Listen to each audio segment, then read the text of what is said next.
Is a Class A motorhome worth the price that you have to pay for them?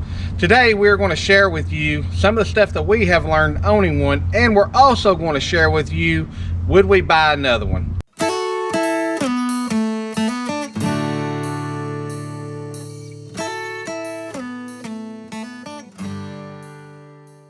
If you're new to the channel, we invite you to hit that subscribe button down below. Also ring that bell so you get notifications of future videos. If you are a returning subscriber, thank you so much for coming back. And while everybody's at it, please hit that like button down below to help this video get shared out with others. We are looking to get a new rig within the next few years, so we have started doing some research to see what that rig is going to look like.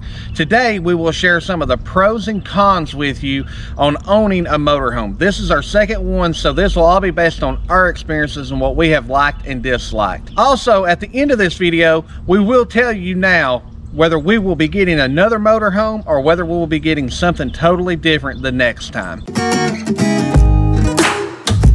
So one of our cons brings us to the front of the motorhome, and the con is you lose a lot of living space within this driving area. So essentially, if you're in a fifth wheel or a pull behind or whatever the case may be for that, all this extra space, which is roughly about 3 to 5 feet, is actually going to be living area inside of your rig. You got your chairs here, you got your driver's seat and your passenger seat that, yes, they say you can turn around and use as a sitting area, but it's still not the same. To me, you are losing this as true living space.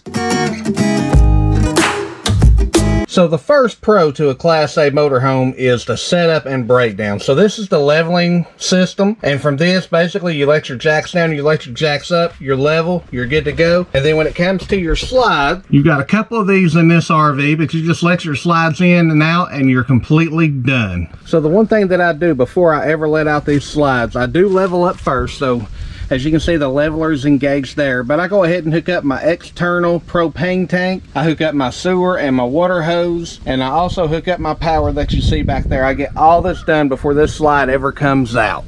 Now, after we're leveled up, I've got all the pieces hooked up, I let the slides out, and we're done. This whole process with the Class A takes us 10 to 15 minutes each setup. So very easy, very comfortable, a couple of buttons, a few connections, and you are done.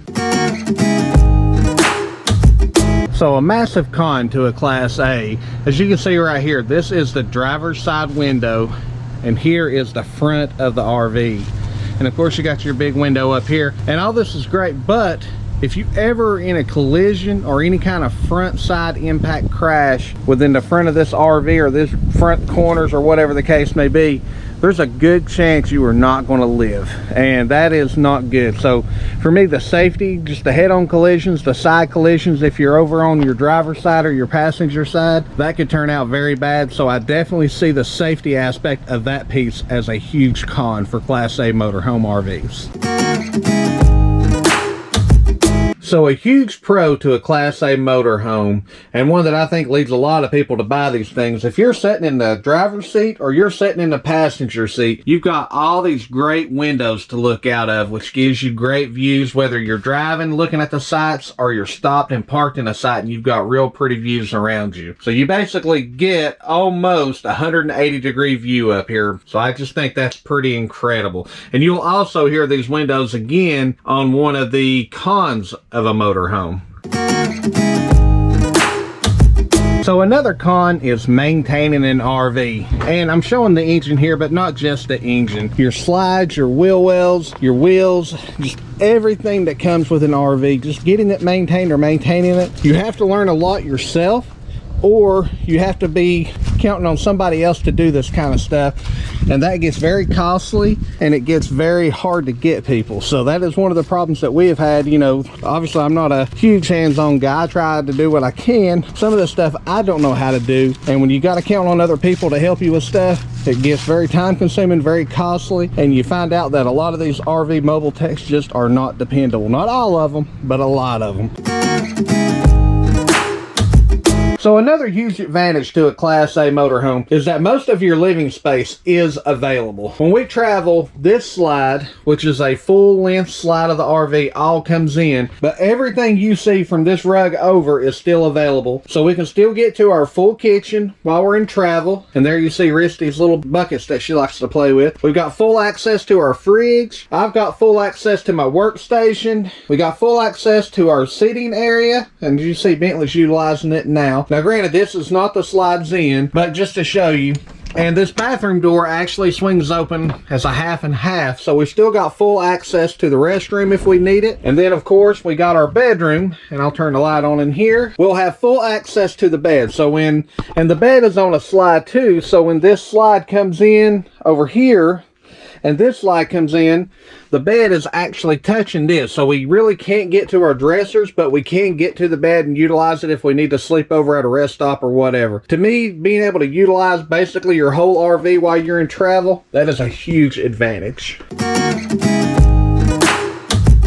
So another con is you got to have some sort of tow behind vehicle. You're going to have to rent cars. You're going to have to do something like that in order to get around, unless you just want to stay in the campground. And some people do that. For me, that is not the case. I can't stand it. So that gives you an extra layer of maintenance that you have to do by having that tow behind car, or, you know, it gives you an extra cost if you're going to rent a car, Uber, whatever you want to do at the campsite. You got the Blue Ox tow bar, and there's also additional setup that I will show you on the other side. So along with getting the RV set up, you have to get your car set up to be flat towed. You got to have all these different connections. You got to have an air brake system, and again, I've done a full video on that I'll link up above, but that's $4,000 to $5,000 depending on where you do it at, and it's more maintenance, and it's kind of hard on your cars in some cases. So that is something to keep in mind. Pull behinds or whatever, you've got a truck with you, or you got whatever you're towing with, so you're good to go there.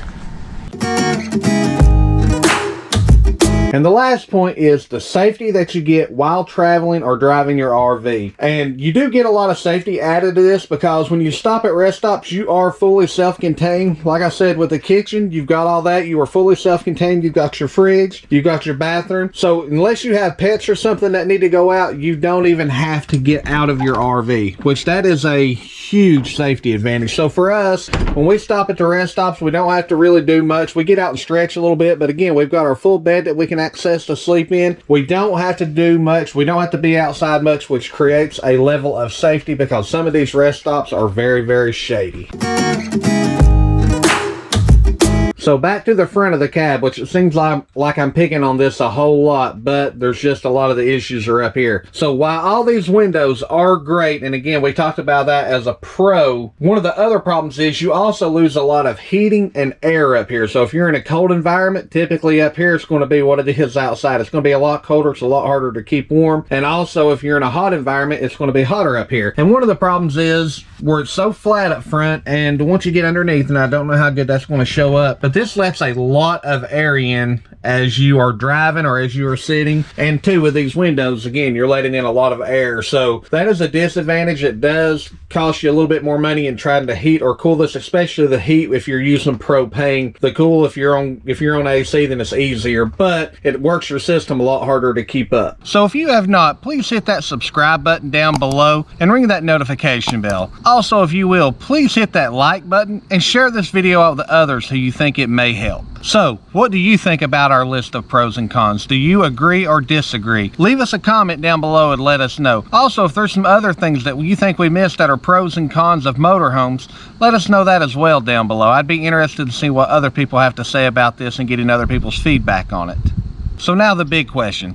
Will we be getting another Class A motorhome after we are finished with the Newmar and we want to move on to something new? Currently, the answer would be no. The reason for that is, and we love our motorhome, I love Class A's in general, just because they are so easy and simple. But we want to try something different, and we're wanting to try to find something that matches up better to what we're looking for. We're really looking at either a Super C or a fifth wheel for our next rig or RV that we're going to have. And the reason for that is just the room that it creates, and the fact that I need a personal work office when we're on the road. So that's kind of what leading to that decision. But again, we love our Class A motorhome. I'm not trying to deter anybody from buying one, because our experience with it has been absolutely phenomenal. Thank you all so much for watching today, and we look forward to seeing you somewhere down the road. Bye, y'all.